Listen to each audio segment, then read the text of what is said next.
Here's something worth noticing. Most people grow up hearing the same basic idea about money. Work hard, save consistently, and over time you'll build financial security. It sounds straightforward. It feels logical. And for generations it's been treated as common sense. But then there's what actually happens. Millions of people work 40, 50, sometimes 60 hours a week. They do this for decades.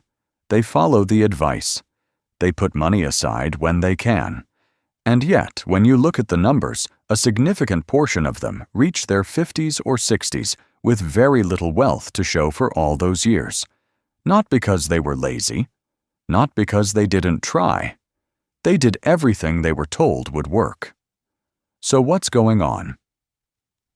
Here's what makes this interesting. If financial struggle were purely about individual choices, about discipline or intelligence or effort, you'd expect it to be randomly distributed. Some people would fail because of bad decisions, sure, but it would be scattered. Unpredictable. That's not what we see. What we see is a pattern. A consistent, repeatable pattern that shows up across income levels, across education levels, across generations. People who did the right things still end up in the same place. People who worked different jobs in different cities, in different decades, same outcome. When something happens, once it might be a mistake. When it happens over and over, across millions of people following the same shape, that's not a mistake. That's a structure. And here's the thing, most people never stop to consider.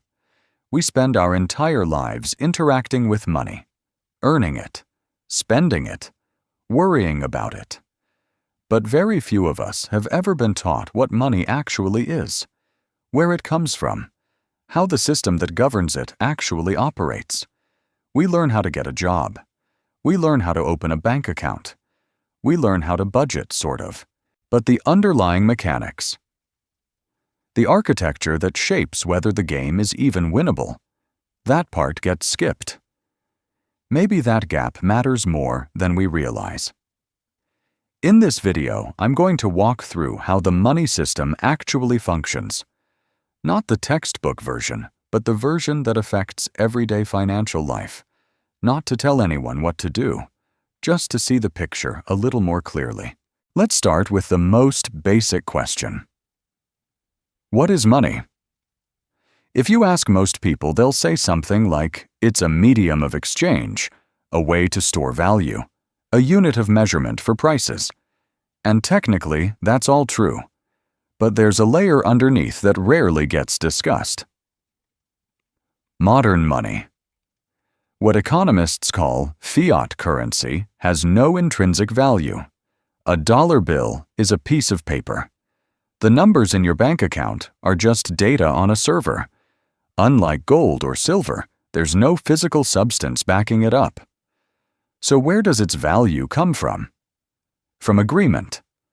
From the fact that everyone in the economy collectively accepts that these pieces of paper and these digital numbers can be exchanged for real goods and services. Money works because we all believe it works. The moment that belief weakens, as it has during currency crises throughout history, the value can shift rapidly.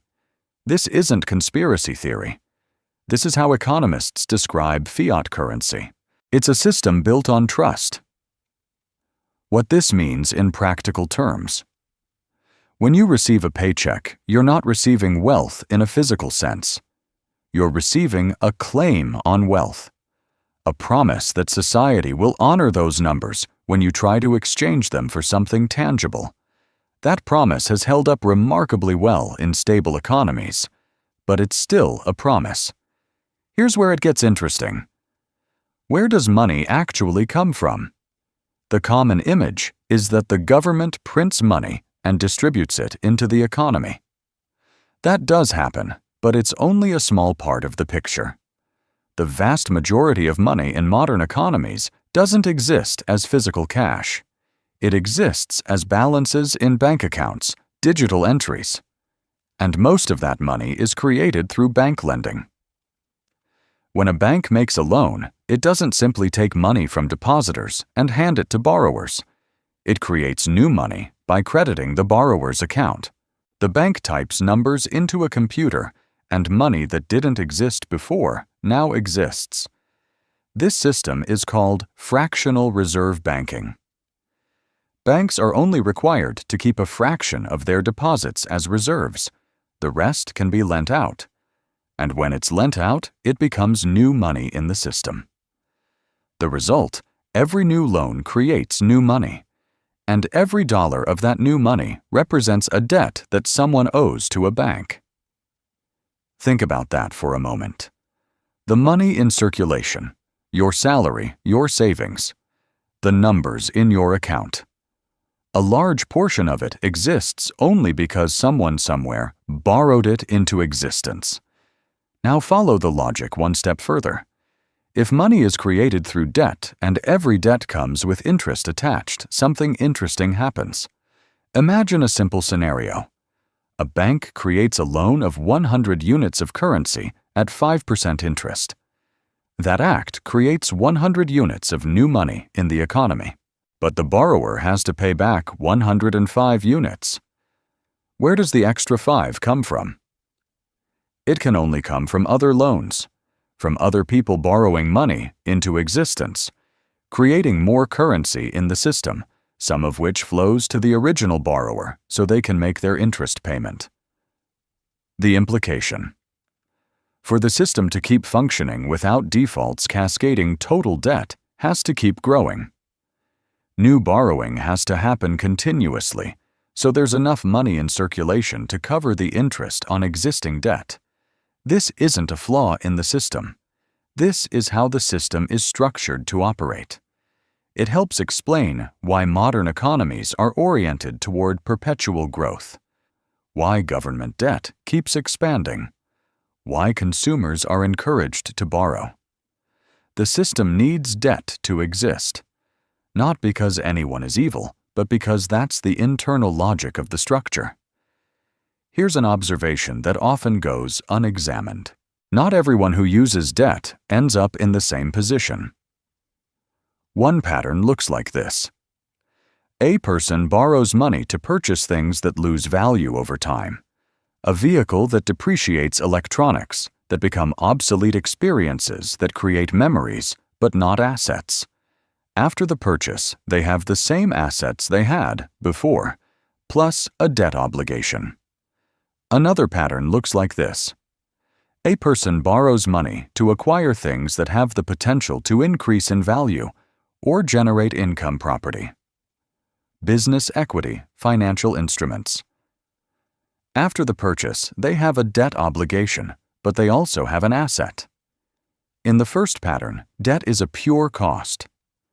Money flows out in interest payments with nothing flowing back. In the second pattern, debt is a tool for controlling assets larger than what could be purchased with cash on hand. If the asset grows in value faster than the interest accumulates, the borrower's net position improves despite owing money. There's another detail worth noting. In many tax systems, interest paid on investment debt can be deducted.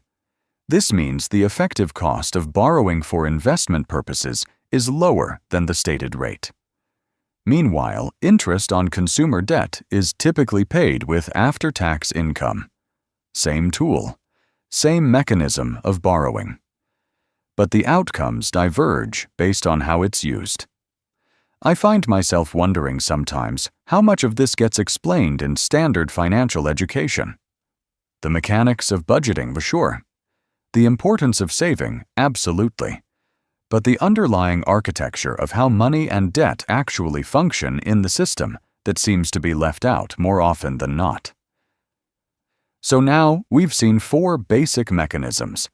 Money as collective agreement, money created through lending the debt interest cycle, and the 2 uses of leverage. The next question is, what does this look like when it plays out in real life? Let's see how these mechanisms show up when you trace them through time. In theory, the math seems simple. If someone saves a portion of their income consistently, the amount they've accumulated grows over time. Eventually, that pile of savings creates financial security. Straightforward. In practice, something else happens. When the money supply keeps expanding through continuous lending, which, as we discussed, is how the system operates, the total amount of currency in the economy increases. And when there's more money chasing the same assets, prices tend to rise, especially for things like real estate stocks and other investment assets. What this means: the dollars sitting in a savings account maintain their face value. $1,000 is still $1,000, but their purchasing power relative to assets can decline over time. Here's a simple illustration. Someone starts saving for a home. Over 10 years, they accumulate a meaningful sum. Let's say they save diligently and build up a solid down payment. But during those same 10 years, home prices also move. In many markets, they move significantly. The gap between what's been saved and what a home costs may not shrink the way the saver expected. In some cases, it widens. This isn't a judgment about whether that's fair or unfair. It's just an observation about how the mechanics play out. Consider two people starting at the same point. Same job, same salary, same city, same age. Person A uses their income primarily to maintain their current lifestyle. As their salary increases over the years, their lifestyle expands to match.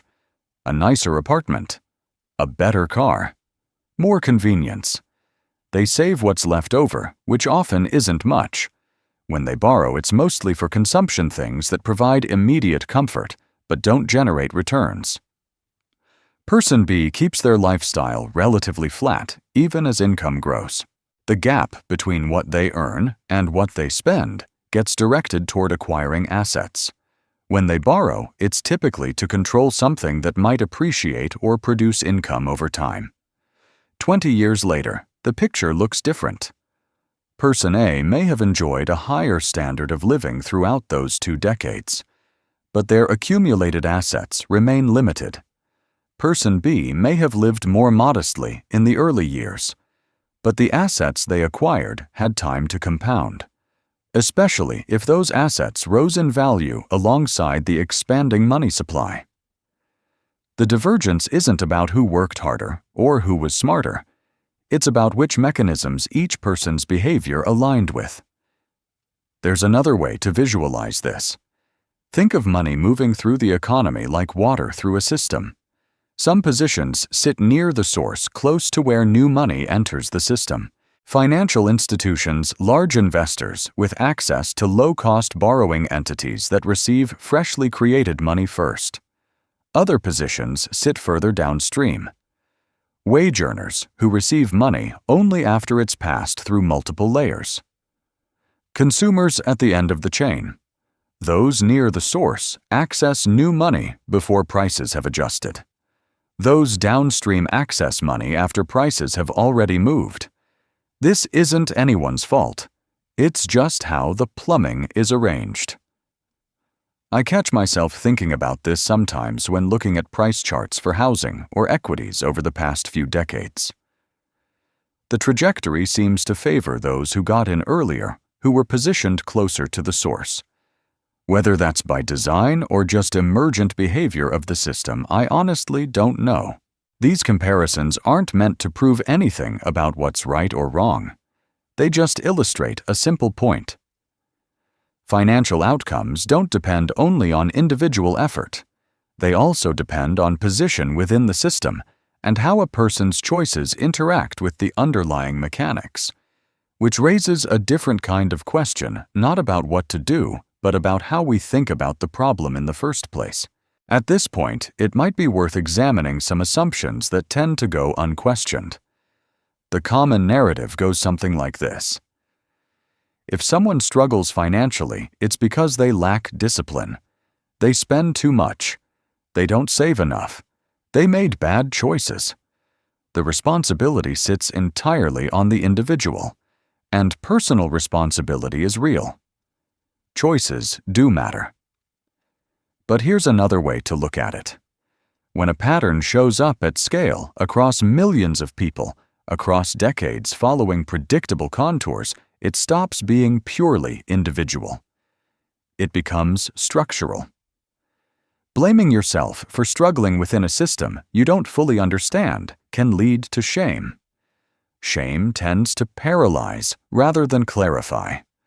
Understanding the structure you're operating in, even imperfectly, at least allows for clearer thinking about what's actually happening. This isn't about removing accountability. It's about seeing the full picture instead of just one corner of it. This one runs deep. Most people grow up hearing that debt is dangerous and saving is virtuous. And there's wisdom in that consumer debt has genuinely trapped a lot of people. But framing it as a moral binary might be incomplete. Debt and saving are tools. They don't carry inherent moral weight. Their value depends entirely on context and application. In a system where money is continuously created through lending and asset prices tend to rise over time, avoiding debt entirely has a cost. In a system where cash savings can lose purchasing power relative to assets saving alone without converting those savings into something else may not achieve the intended goal. Neither approach is automatically right or wrong. The answer depends on circumstances. But treating one as purely good and the other as purely bad might obscure more than it reveals. Standard financial education focuses heavily on practical skills. How to track expenses, how to build a budget, how to automate savings. These are useful skills, but they operate at one level of the game.